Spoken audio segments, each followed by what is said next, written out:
Welcome to Proclaiming Justice, a podcast from PJTN that focuses the light of truth on vital issues in today's headlines that impact every American. I'm your host, Laurie Cardoza-Moore, founder and president of Proclaiming Justice to the Nations, and I'm here to educate, motivate, and activate you to action. I want to arm you with the truth and the facts you'll need to fight and preserve our constitutional republic and uphold the Judeo-Christian values our nation was founded upon. Welcome to Proclaiming Justice, a PJTN podcast where we shine the light of biblical truth on vital issues from today's headlines that impact every American, Jewish or Christian, people of faith and people of conscience. I'm your host, Laurie Cardoza-Moore. If you missed the last episode of this podcast, you will find it and our previous podcast lineup on our website at pjtn.org, as well as all the other platforms that you use to access your favorite podcasts. On this week's podcast, I have invited award-winning journalist Daniel Greenfield of Sultan Knish to the podcast to discuss his recent exposé on the ex-Nazi publishing corporation Bertelsmann. This is the publishing company that is buying up the book publishing industry and peddling poisonous, racist, anti-Semitic propaganda to our children in the public school libraries. Over the last couple of years, governors like Ron DeSantis have adopted legislation banning anti-Semitic and CRT propaganda from Florida's classrooms. Unfortunately, the textbooks and public school library books do not reflect the recently adopted legislation. We're going to discuss what Daniel found and what we can do to ensure our library books, textbooks, and instructional materials reflect state standards and state statutes. I also want to remind you that it's important that you listen to this program and share it with all of your family and friends so that they can become more informed about this and other related issues that threaten our republic and the state of Israel. So please remember to like and share. Daniel, I want to welcome you to PJTN's Proclaiming Justice podcast. Thank you for joining us on the show today. My pleasure. Thank you so much for bringing me on. Absolutely. So Daniel, let's first talk about you. Let's talk about your organization, the work that you do to our audience. Let's introduce you to them. I have the honor of working for David Horowitz at the David Horowitz Freedom Center, and we take on the left wherever it is. We take on jihad. We fight for the existence of the United States, for Israel, and for civilization against the forces on the left, on the jihadist front who are trying to destroy it. And that's an honorable job that you do. And we are grateful for David Horowitz and his organization, his whole team, for all the work that they do as well. So let's talk about this. The whole publishing world has been part of our interest here at PJTN. Our listeners remember that PJTN was involved in exposing a Pearson published textbook that had an anti-Semitic quote. Not just anti-Semitic, but anti-American, anti-Judeo-Christian, anti-the values that America was founded on a decade ago. And it was at that time that I realized how entrenched the left was, how entrenched the anti-Semites were, for that matter, into the whole publishing industry, starting with Pearson Publishers. And I stumbled across your article, which is kind of in the same vein of what we were finding with the textbook publishing companies. And I was surprised to see Bertelsmann. In fact, I have to be honest, I wasn't even familiar with Bertelsmann until you did this article. So tell us a little bit, give us a little background first on why you chose to do the research on this issue. So one of the things that really most people don't realize is to what extent, we know, for example, that much of Hollywood is no longer controlled within the United States. What people don't realize is just how much book publishing, including what goes on and what goes into our schools, is really far known. You mentioned Pearson. That's a great example. Pearson is in theory a British company. Its chairman is Iranian, and it actually is intertwined with Bertelsmann, which is the company we're going to be discussing now. It made a deal which actually merged its Penguin books with Bertelsmann. And Bertelsmann is a German company. It's the largest publisher in the world. It's also the largest publisher in the United States. Now, most people have no idea what Bertelsmann is, but say Penguin Random House, and that rings a bell. So behind Penguin Random House, behind so many other companies you may have heard of, like Golden Books, Putnam, Bantam, Viking, Crown, is Bertelsmann, which is a huge German ex-Nazi company. They're pushing most of the really destructive, toxic, woke materials you hear about. For example, Ibram X. Kendi's How to Be an Anti-Racist, Robin DiAngelo's White Fragility, Ta-Nehisi Coates. These are really the three big names in critical race theory that we're seeing in libraries and classrooms. Just in bestsellers in general, they all come through Bertelsmann. And even going beyond that, when parents' rights groups started fighting back a few years ago, Markus Doll, who is the CEO of Bertelsmann, announced that he was creating this fund to battle parental rights groups, which I believe was about $500,000, which he called the Doll Book Defense Fund, to fight against parents trying to influence schools to get this toxic, racist, anti-Semitic, pornographic material out of classrooms. Bertelsmann is really huge. It is really influential. It is really very powerful. It just attempted to buy Simon & Schuster, which would have given the control of about pretty much everything. It fell through because of opposition from the Justice Department, but even so, it has an incredible amount of power over what you read, what you see in bookstores, and what your kids see in classrooms. You know, this is very interesting because we did see the same strategy. The publishing industry is a multi-billion-dollar industry. And as you mentioned, Pearson is not a US-based textbook publishing company. Bertelsmann obviously is from Germany. They're not a US-based publishing company, but they're buying up all of the American publishers, which is very dangerous. And we saw that with Pearson. Pearson owns 80% of the textbook publishers in the United States. Their shareholders include the four largest include the Islamist countries of Qatar, Turkey, Saudi Arabia, and Libya. What about Bertelsmann? Who are their shareholders, Daniel? Have you done the deep dive into who is behind this? Who sits on their board? So one of the important things to point out, as you mentioned, yes, these companies are not American. There's barely really any American publishers left. For example,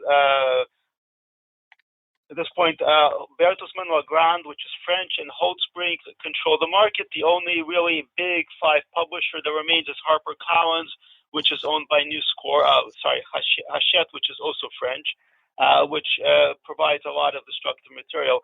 As far as Bertelsmann goes, it's privately held, so it's a German privately held company. There's the ongoing, much of it's held by the family that really has controlled it and owned it since, again, during World War II, where they had assorted connections with the Nazis. They published things like the Christmas book of the Hitler Youth. Beyond that, they've got their own foundation. Beyond that, it's unclear who controls it because, again, as mentioned, it is a German company, and there's really very little transparency in the way of where this is coming from. I was reading in your article that that there was a Holocaust survivor who had exposed and showed the Nazi publisher was actually churning out horrors like the sterilization and euthanasia, a contribution to applied Christian ethics, which is really a joke. The other one is with bombs and machine guns over Poland. But apparently there has been an attempt to expose what they're doing, and someone from Bertelsmann actually threatened someone. Tell us a little bit about that. Threatened someone from exposing what they were doing. So Bertelsmann, for the longest time, and this is something you see with a number of ex-Nazi companies, claimed that they had actually been opposed to Hitler, they'd been opposed to the Nazis, that the Nazis persecuted them. The reality was just the opposite. Goebbels actually intervened to protect them. They were publishing Nazi materials, as you mentioned, in support of euthanasia, again, the Christmas book of the Hitler Youth, assorted materials glorifying Hitler. After the war, they engaged in massive historical revisionism, and this went on until the 1980s, when actually their real history turned up. There was an exposé, journalists dug into it. They were threatened. Bertelsmann had a great deal of influence, still does, within Germany itself, and was able to silence some of the journalists, but the story broke anyway, at which point they basically shrugged, and pretty much everybody else shrugged. Nobody really cared that this was an Nazi company that was effectively gaining control of publishing, and since then they've only gotten bigger because they've been swallowing up more and more American companies. Back then it was Random House, then they've got Penguin, and as I mentioned, they've got dozens of other just American subsidiaries that they control. So I noticed that the ADL, which has been in a lot of trouble lately, they keep claiming that they're fighting anti-Semitism when they have organizations like Proclaiming Justice to the Nations listed as a extremist group on their extremist list.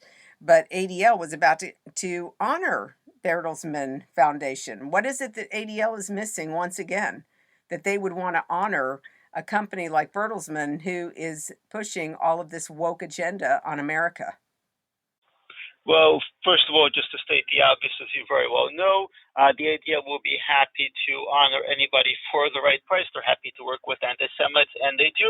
If you say something anti-Semitic and then you write a check to the ADL, everything is good. Now, they're not an organization fighting anti-Semitism, and particularly under their current CEO, they're entirely pushing wokeness, pushing critical race theory, and all this left-wing stuff. So they're on the same page with Bertelsmann. They're quite happy to promote the same critical race theory garbage that Bertelsmann puts out. And there's obviously synchronicity there with a lot of left-wing groups in general. So we cannot count or trust left-wing groups, whether or not they claim to be Jewish, to fight anti-Semitism if it comes from the left, because they're complicit in it, whether it's Bertelsmann, whether it's, the scene with Whoopi Goldberg, where Jason Greenblatt, the head of the ADL, was happy to rush over and certify that everything she said was completely fine once the check was written. And we saw this with Irving, with any number of anti-Semitic figures on the left. I understand that Bertelsmann is a family business, but let's talk about the grandson, because now, correct me, but isn't the grandson Christoph Mann now leading this company? Yes, he is. It's the third generation. Okay. So, this is a company, ladies and gentlemen, that's bought up a lot of the American publishers. And again, this is the same problem we had with Pearson Publishers. And it's why we are warning parents and citizens. It's why we spoke with Governor DeSantis and showed him the content of what was being published by Pearson and how Pearson was gobbling up all of these smaller textbook publishing companies, not changing the name. Bertelsmann is doing the same thing. It's the same MO. They're buying up all of these respected publishing houses, and they're not changing the name because they don't want us to know that they have a monopoly on education. But now we are facing this incredible battle in the public school libraries, where some of the garbage, for example, and Daniel, you might want to comment on this. Beyond Magenta was one of the examples of some of the pornographic garbage that they are publishing. And in fact, in this book, and ladies and gentlemen, if you're listening to this and you have kids in the room, I'm going to suggest that you just cover their ears or ask them to leave the room. But this Beyond Magenta book, which is showing up in public school libraries all over the country, which describes an 8-year-old having sex and contains the sentence, quote, "From 6 and up, I used to kiss other guys in my neighborhood, make out with them, and perform oral sex on them," close quote. This book has been protested by parents all over the country, and it's being promoted by Penguin Random House to teens and young adults. So, ladies and gentlemen, when we had an issue of an anti-Semitic pornographic book that showed up in one of the counties, the school libraries in one of the counties here in Tennessee, and I contacted the assistant school principal, I contacted one of the librarians, and I asked, who is reviewing these library books? And I was told that these library books come from Scholastic, they come from Penguin House, and these are reputable publishing houses. And we have no reason to believe that there would be anything in these books that would be objectionable to the children. Well, ladies and gentlemen, you just heard it. This Random House, all of these publishing houses that we have grown to respect over the years. We've expected great quality books, literature coming from these publishing houses, and come to find out that they're owned by a former Nazi corporation who's involved in the wokeism, pushing the wokeism, Bertelsmann. And ladies and gentlemen, this is why you need to go to your public school library. You need to look for these books. Go in and ask the librarian. I don't care what state you're in, you have a right as a parent and really a tax-paying citizen to go into that library and demand to see any of the Penguin House books, any of the books that are being pushed, and like this Beyond Magenta book. You need to ask to look at these books and review them. And then you need to remove them, because we are finding in these states, all of these states have child indecency laws. And if we just take these books and bring them to your local sheriff with the law in your state, and they all have a basic law that describes what is unacceptable. And all you have to do is call the county sheriff and ask him to meet you down at the library and show him, give him a copy of the law and ask him, what are you going to do about this? Ladies and gentlemen, this is how we engage in this battle. This is for us to fight. It doesn't, like I said, it doesn't matter if you have a child in the school system. You pay for these books. You pay for this public school library. Daniel, this is really, it's outrageous what we have come to here in the United States. And really, it's a global problem. I was on the phone with some of our team in South Africa earlier today, and they say that the same garbage, the library books, the textbooks, they're seeing the same issue in their country. So it looks like the Western countries are being targeted. Do you have any information about this? I mean, how far-reaching is Bertelsmann? Are they, publishing books in countries like South Africa and Australia and Great Britain? Obviously, I would assume it would be Great Britain. So these are multinationals, which is why you're just seeing this across the spectrum of countries. It's not just an American problem. When you're dealing with these multinational companies, their reach is just virtually endless. And yeah, of course, Bertelsmann has offices in South Africa. They publish in South Africa. They've got offices in a number of major cities in South Africa. But it's true, they've got places all across Europe. They've got setups in Australia and so on and so forth. The bottom line is these are multinationals, which means they're global, they're globalist, and they are everywhere. So, but Bertelsmann says that they're trying to help America through our difficult season. I guess we should believe them, right?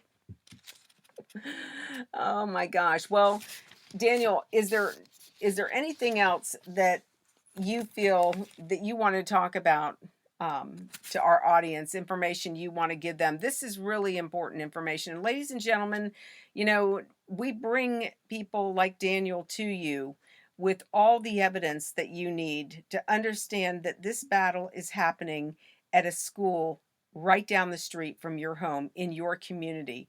And we as Americans, if we want to take back local control of our communities, we have to engage in the battle. And engaging in the battle also includes informing your family, informing your friends and your neighbors, letting them know what you're finding out, sharing the podcast that we are doing for you today. This is being done for you to give you the information that you need to equip you so that you can go out and share this information with your family and friends. We have to defeat these people because they are going to destroy our country. They are pushing a wokeism agenda, and they're trying to destroy our children and the future of our republic. And the only way we can beat them is if we get engaged on the local level. We saw it with the recent elections. Everybody was woe is me because, we didn't take the seats. We didn't have that red wave or the red tsunami we were expecting. Ladies and gentlemen, yes, we did. We had a red tsunami, but the mainstream media wasn't covering it. That tsunami took place in school districts across this country. If you would have been paying attention to what was happening with the school board races, and you would have seen the number of counties, the blue counties whose school boards were blue, were flipped. Some of them completely. Some we only got one person on, but it's a start. It's a beginning. And that's why we are educating and informing you and giving you this material so that you will be informed, so that you can fight your battle in your own community. Our battle, this war, is county by county, state by state. And if you do not get engaged in this battle, we will lose. And what will we leave our children? We can't sit back and allow this to take place. Daniel, I am so grateful for you. I'm so grateful for the work that you're doing. I'm so grateful for what David Horowitz is doing to help fight for our freedoms, to fight against the Marxist takeover of our nation. Daniel, is there anything else that you would like to share with our audience that you think is important for them to know, that they can use in their arsenal as they go to battle in their local community? So this is what you suggested was very important advice. Go to your local sheriff, absolutely. For those of you who are engaged in shareholder activism, it's important to note some of these are indeed not Bertelsmann, but some of these are, like Scholastic, are public companies, which means that they have to disclose risks to the FEC, and producing pornographic material that opens them up to liability for inappropriate content to minors is absolutely a liability. They are not disclosing it. That's really something important, that people who are actually engaged in shareholder activism, and it doesn't take a lot to engage in shareholder activism. If you've got a few shares of Scholastic, you can engage in shareholder activism. Again, like so much of this other stuff, it just takes a little bit of time and effort. The left is very willing to do this. We're not necessarily doing this as much. Beyond that, it's really obviously important to just read whatever your children are reading. This is something we try to do when it comes to our family. It's, a lot of people are busy. It's challenging. They don't have the time to do this. It is really vital to do this. Even the stuff that looks innocent, even the things that have familiar stamps, as I mentioned, Golden Books is one of the properties of Bertelsmann. You'll find some of the recent material is more problematic, not as bad as, say, Beyond Magenta, but even the things that have the nicest, the fondest memories, the companies you're familiar with, these companies are just assets. Now, the original companies don't exist. They're just tentacles of this massive octopus. So don't trust any of these brands. Be skeptical, question them, because beyond all these familiar memories is the same woke octopus that is out there. It's trying to get into your home, into your minds, into your children. Well, Daniel, we're going to have to wrap up our show, but I want to have you back on, and I'm going to be following you. I'll follow your articles, and we'll get you back on for our audience, because you've been an incredible resource for us in this battle that we're fighting. I so appreciate what you are doing, and we're actually going into production, ladies and gentlemen, of the next 12 episodes of our Focus on Israel show. And we're almost to our 100th show. In fact, we're going to be producing that this month. And so PJTN is broadcasting our Focus on Israel program around the globe, and we're very excited about that. But Daniel, we'd love to interview you to talk about this further on camera as we produce this next program to expose what is happening in the publishing world around the world. So, ladies and gentlemen, I hope you enjoyed this program. We will post this podcast on our website and all of our podcast platforms that you can share with your family and friends. As PJTN Watchmen, we have a biblical mandate to stand against the ungodly rising Marxist threat that is destroying this nation and other Western nations, threatening our Judeo-Christian values and promoting anti-Semitism. We cannot remain silent. God warned the prophet Ezekiel about the responsibility of the watchman. And as a watchman, if you see the enemy advancing, you just heard it. You heard how the enemy is advancing. But if you see how the enemy is advancing and you do not sound the alarm, then if any innocent blood is shed, God is going to require it of us. But if we warn our neighbors, if we warn our family about what we have just learned, then if any innocent blood is shed, then it won't be required of us. It will be required of the person that you shared the information with. You can sound the alarm, ladies and gentlemen. You can warn others by just simply sharing this podcast with your family and friends. So please share it, like it, and help sound the alarm in your community. You know, Dietrich Bonhoeffer reminded us that silence in the face of evil is itself evil. God will not hold us guiltless. Not to speak is to speak. Not to act is to act. Don't forget to join us for next week's podcast as we continue this conversation about combating the rise of anti-Semitism and taking back local control of our communities and our children's education. I want to also remind you that if you have not signed up to become a PJTN Watchman, you can help support this mission through our award-winning documentaries and Focus on Israel programs, as well as more programs like this for just $20 a month. So go to our website at pjtn.org to watch our programs and listen to our past podcasts.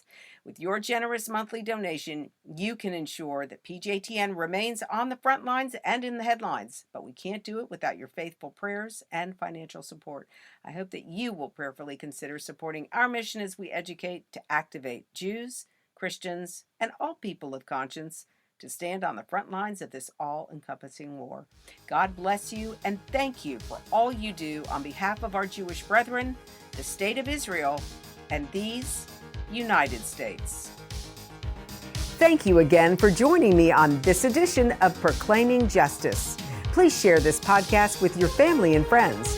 For more information about how you can get involved, please visit our website at pjtn.org. As a PJTN Watchman, you can help us keep up the fight to preserve our freedom for our children and their children for such a time as this.